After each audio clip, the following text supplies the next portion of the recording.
I don't understand the melanated people of the planet sometimes. They're my people. But I'm here to tell them, you're very, very complicated people. You're very confusing people. It seems that you like to be abused. It seems that you love being the underdog. It seems that you love suffering. All of you now riding the back of Barack Obama. When Barack Obama declared war on sovereignty against the whole would-be universe, he declared war against sovereignty in 2000. It was already established. He went into the White House in 2008 and declared war on sovereignty. And right now, sovereignty has not yet been totally brought to existence for your benefit because you keep riding his back. You keep sucking up to him. Every time he opens the zipper, you take a drink. Stay with me. And he declared war on your freedom. He declared war on you. Every time now, a Moor gets taken to jail. I'm talking about a black Moor. You know who I'm talking about. You can hear me.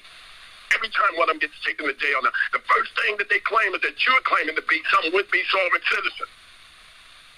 You're not claiming to be a sovereign citizen. You're claiming to be sovereign, period. And there's a difference. Every time some true Hebrew Israelite gets carried off to jail right now, they blame him for being in some sovereign group, doing some sovereign plan, working with some sovereign group of people. You're not doing that. You are sovereign because you came from God. You're a sovereign principle. Every time an individual now declares that he is a man or that she is a woman and she has the right to make her own decision, whether she wants to go with a group or a crowd or a member or any other would-be citizen or whatever, they have the right to declare that they don't want to. That's sovereign. And every time you do that in the United States of America right now, they try to classify you as being nothing more than a terrorist. They try to claim that you are unfit. They try to claim that you're unproductive because you do not want to comply with the many things in which they have put together. That is illegal and that is ungodly. You go right ahead, though. 10 secrets of the Vatican has already been exposed. They're still having regular exorcisms at the Vatican. Exorcisms. They still say that the greatest trick the devil has ever pulled was convincing the world that he doesn't exist. He exists. The devil exists. He still lives around the Vatican. He still lives inside of the Vatican. He still rules the Vatican. The devil does. That is the synagogue of Satan. Pope Benedict XVI, he expanded the ranks of the Catholics based upon sponsoring more exorcism throughout the world. He made sure that during his time, the chief of the would-be so-called church had 300 exorcisms, where more than 300 demons a year. They said they were confining them to the Vatican. And there are some 350 exorcisms that have been operating on behalf of the Catholic Church in Italy alone. Oh, yeah. Lucifer exists. He definitely exists. And again, the greatest trick that has ever been perpetrated upon the world is that the Roman Catholic Church wants the world to believe that the devil does not exist. They want everyone to believe that any time the devil shows up, that they're going to do an exorcism and they're going to be able to get rid of the devil. When they know for a fact the devil resides in the Roman Catholic Church right in St. Peter's. The Vatican now talks about how the scandals have been leaked all the way to their banking system based upon their banking scandal. Their banking scandal go as far as talking about every last one of the banks. They go in talking about the European Union and what happened during post 9/11 based upon the world where Francis sought to do nothing more than to shore up all of the would-be banks, giving them breaks. Let's let them have a break. We know they don't have any funds, but let's leave them around in name and in existence. Thereby, we will be able to keep on laundering the money in which does exist. He already knows what I'm talking about. No, I'm not a threat to him. He's staying far away from me. He won't even let me smell his blood. Talking about having a small vial of it, he won't even let me get close to him. Keep telling me that he has bad knees or that he had a tooth extracted.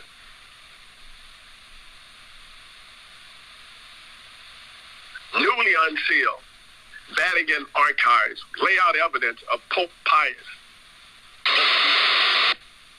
I know, you would want me off. All of the things that are happening now, they cannot prevent it. No, I'm not in fear. They are, because they know my very voice is going to bring on something that they do not want. It's going to bring on destruction before it brings on what they want. There's a time for everything under the heavens. There's a time and a place for everything under the sun. There's a time to laugh, as well as there's a time to cry. Help us out, Ecclesiastes, because this is who I am. And when I speak, those very things are going to happen, and they don't like that. But they know they will not be able to touch me because they cannot touch my Father. To everything there's a season, a time for every purpose under heaven, a time to be born, I say to the world, and a time to die. There's even a time to plant, being that there's a time to pluck up what is planted. There's a time to kill, they would say, but I say it also, there's a time to heal, a time to break down, and a time to build, a time to weep, and a time to laugh. There's a time to mourn, and a time to dance. There's a time to cast away stones, and there's another time to gather these small stones back up together again. There's a time to embrace and a time to refrain from embracing. There's a time to gain and a time to lose, a time to keep and a time to throw away that which you had kept, a time to tear and a time to sew it back together again, a time to keep silent and a time to speak, a time to love and a time to hate. There's a time for war, and we all now, we can agree to that if nothing else. But there's also a time for peace, and my Father will grant that. See, I know that whatever God does, it shall be forever. Nothing can be added to it, and nothing can be taken from it. God does it that man should fear before him. That which is has already been, and what is to be has already been. And God requires an account of what is in the past. I do thank my host for a great, I would say, introduction to the new world. For this is the new world. It's a new beginning. Rise and shine. For the earth is the Lord and the fullness thereof. All that is within it, all that is beneath it, all that is around it, and all that is above it, it belongs to my Father. I say again, what belongs to my Father belongs to me. I want to share this with you before I leave to this particular night. I had a brother. He decided that he wanted to send this to me, and I know he did it out of pure humor, I would say. It's his way of sending me humor. And I so enjoy his humor, I would tell him that. He kind of sent me this, and I think he sent it by way of a question. And he says to me, he says, when Jesus was a carpenter, what did he make? I answered him to begin with, and I said, let's just say after the 6th day, of all that he had made, he rested. You tell me, what did he make? So he decided to come in again. He says, I ain't talking the human Jesus. He said he tricked out a synagogue. But what else did he make? And I say to him, I'm so glad that when he tricked out the synagogues, he made man. And man became a living being. And that man, he has now become one with Jesus, your Jesus. For this Jesus of yours, he has become one with man, and man has become one with him, but both of them have become one with God. For these three, they have become one. And I say to you, you cannot have one without having the other.